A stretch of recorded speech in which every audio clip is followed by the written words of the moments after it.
On this day, it's a great privilege to be with you all, people whose faith and vocation make our planet unique and diverse. I bring greetings from Latin America to each one of you, especially those who in this special week of December are celebrating the Western Christmas and the miracle of Hanukkah.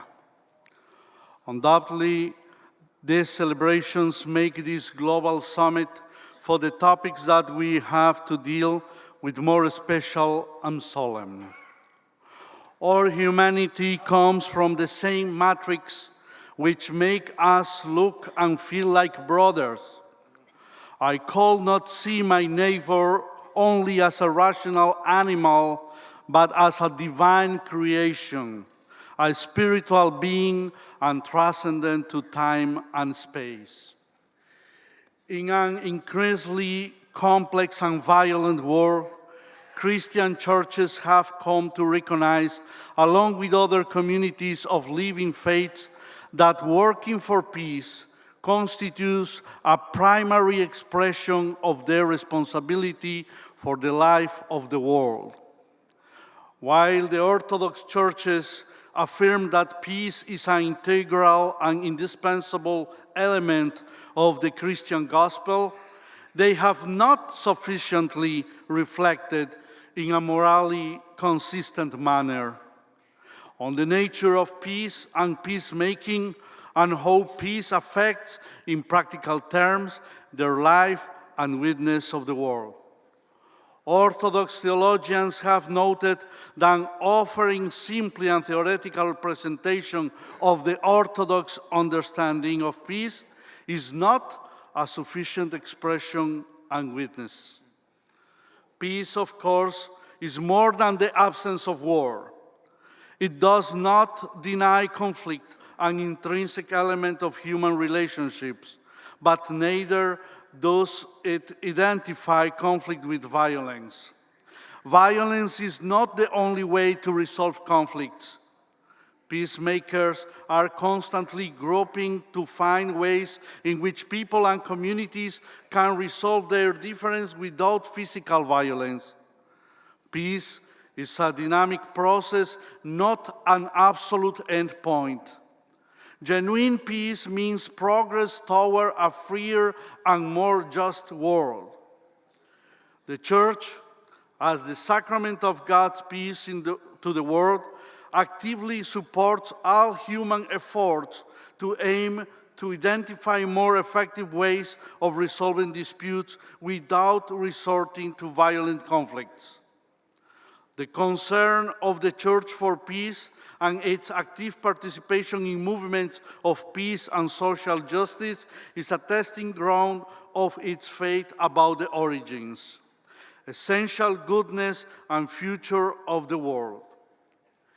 It is her vocation to be peacemaker through prayer and action that transform the conditions that cause violence.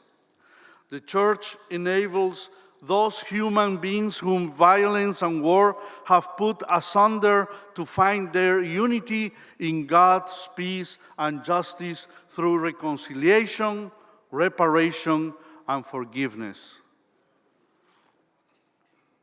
Since I start to read the divine principle of Dr. Moon, the true Father, I was deeply touched with this sentence.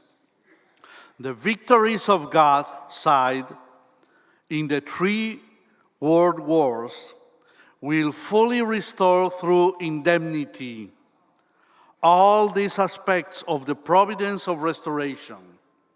They will make possible the realization of God's ideal world for which God has labored with unremitting tears over the centuries of human misery since the fall.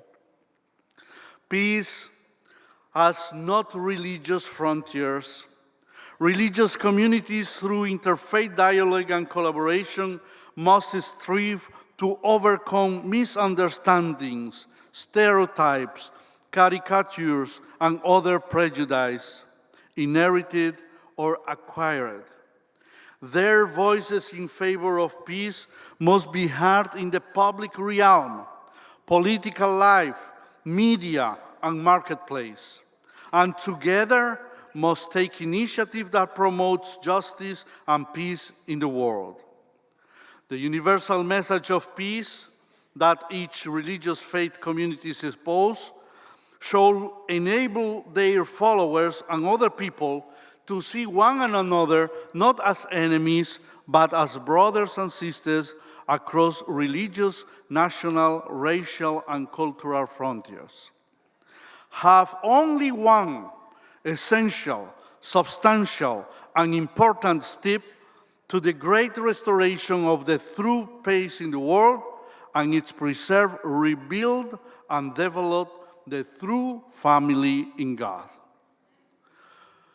Orthodox ascetical tradition insists that violence and war begins primarily in people's heart with pride, rancor, hatred, and desire of revenge, before it is translated into armaments, open violence, and wanton destruction. Through peace starts with the transformation of consciousness with conversion of hearts. Consequently, an indispensable aspect of interfaith dialogue and cooperation for advancing a culture of peace is for communities of living faiths to join hands and educate the human heart in honesty, love, benevolence, compassion, solidarity, self-control, and especially respect for the rights of the others.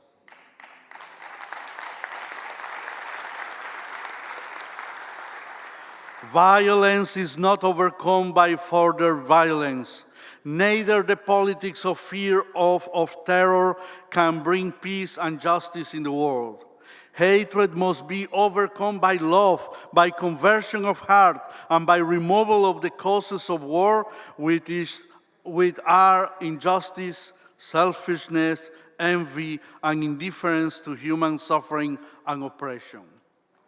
As actual leader of the Orthodox faithful presence in Latin America, I feel me deep compromise to fight each day to build true families in God, restoring the original God's plan over humanity, and I give thanks to UPF and to true Father and Mother to enlighten us by their fidelity to God and their efforts to let know this message.